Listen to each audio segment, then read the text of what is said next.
Okay, this is room 305 refrigerator. As you can see here with the door at 90 degrees, I've got 2 inches of hinge swing.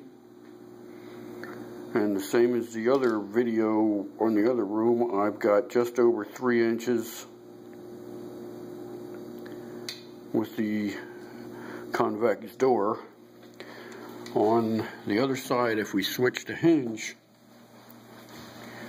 we'll have clearance here for the door hinge and the door to swing, but down here where the bottom of the door is going to be, we've got exactly 3 inches at this point. My concerns are